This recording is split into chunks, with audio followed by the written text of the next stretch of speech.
सरकारी कंपनियां उनके अंदर कुछ एक विशेष तौर पर एक अच्छे चैनल पर एक न्यूज़ आ रही है जो इस चीज़ के तरफ हमारा ध्यान केंद्रित कर रही है कि थोड़ा सा हमें सरकारी कंपनियों से बाद में या अभी संभल कर रहना पड़ेगा।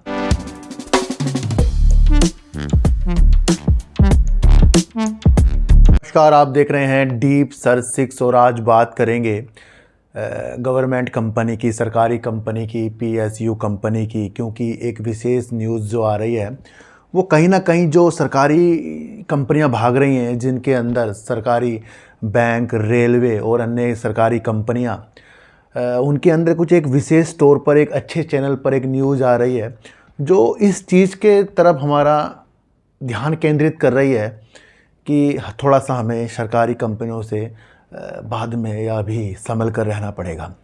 देखो सर, मेरा कोई भी मकसद किसी भी व्यक्ति के शेयरों को बिकवाना, खरीदवाना या कुछ भी उन्हें गलत इन्फॉर्मेशन देने का मकसद नहीं है, बल्कि मेरा मकसद ये है कि हर एक के पास अच्छी इन्फॉर्मेशन जाए और वो सरलता के साथ जो मैं एनालाइज करता हूँ वो आपके कानों तक जाए और आप उसको समझकर अपनी जर्नी जो है शेयर मार्केट की अब अपने द्वारा तय करें। किसी के भी आपको ख़रीदने बेचने के चक्करों में नहीं रहना है, ये आपको समझना है।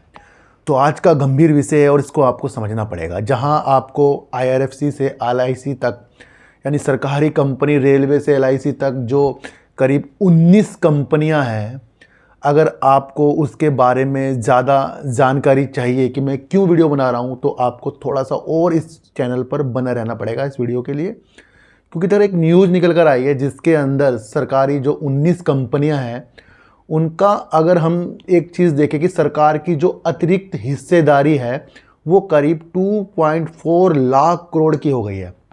सर, ये इंडिकेशन दे रहा है कि ये कहीं ना कहीं ये न्यूज़ हमें बता रही है कि सरकार की जितनी हिस्सेदारी अगर होनी चाहिए उससे अधिक हो गई है। करोड़ की अतिरिक्त हिस्सेदारी का जो मुद्रीकरण अगर हम देखें, यानी कि उसका मूल्य देखें, तो करीब 2.4 लाख करोड़ है।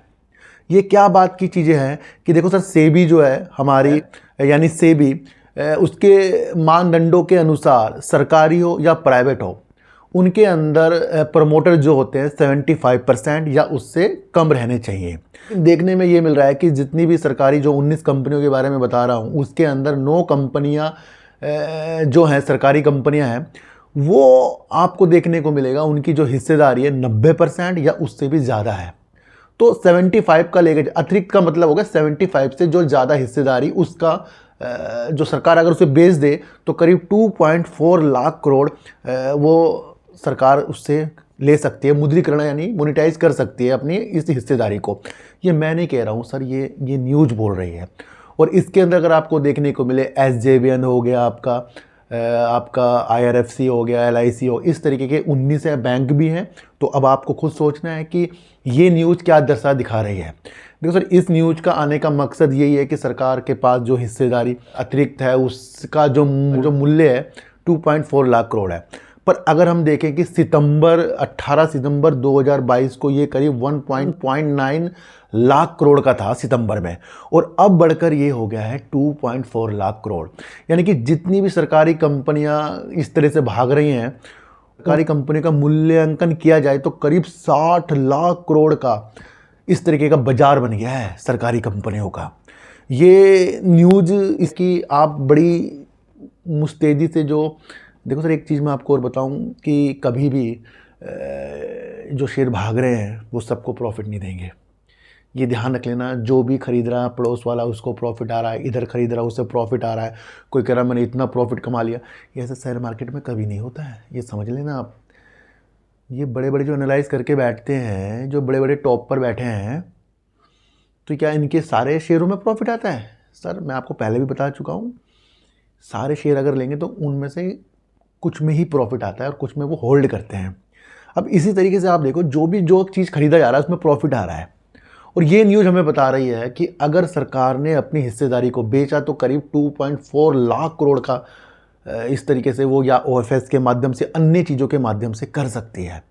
तो एक हमारे सामने एक न्यूज़ आ गई जो थोड़ा सा मुझे सरकारी कंपनी से दूर रहने की दिशा दिखा रही है। आपको क्या लग रहा है ये चीज़ देखकर? आप ये समझना।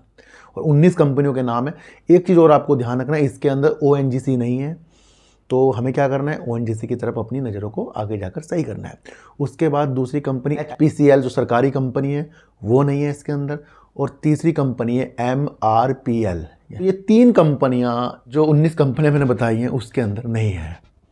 देखो सर, एक चीज़ और दिखाई गई है कि अगर IRFC हमारी नज़रों में इतनी तेज़ी के साथ आया, काफ़ी ऊपर तक चला गया, तो आपको ये समझना है कि सरकार की अभी भी उसके अंदर जो हिस्सेदारी है अतिरिक्त, वो 11% की है। अगर सरकार अपनी ये 11% की हिस्सेदारी को बेचे तो करीब 22,500 करोड़ रुपए सरकार के हिस्से में आ सकते हैं। और जब सरकार या कोई प्रमोटर अपनी हिस्सेदारी को बेचेगा तो क्या होगा, गिरावट ही होनी है। तो सतर्क रहना है। बहुत अच्छी मैंने ये आपको न्यूज़ खोज के लाया हूँ, इसको समझना है। छोटे चैनल में नहीं आई है, ये बड़े चैनल की न्यूज़ है।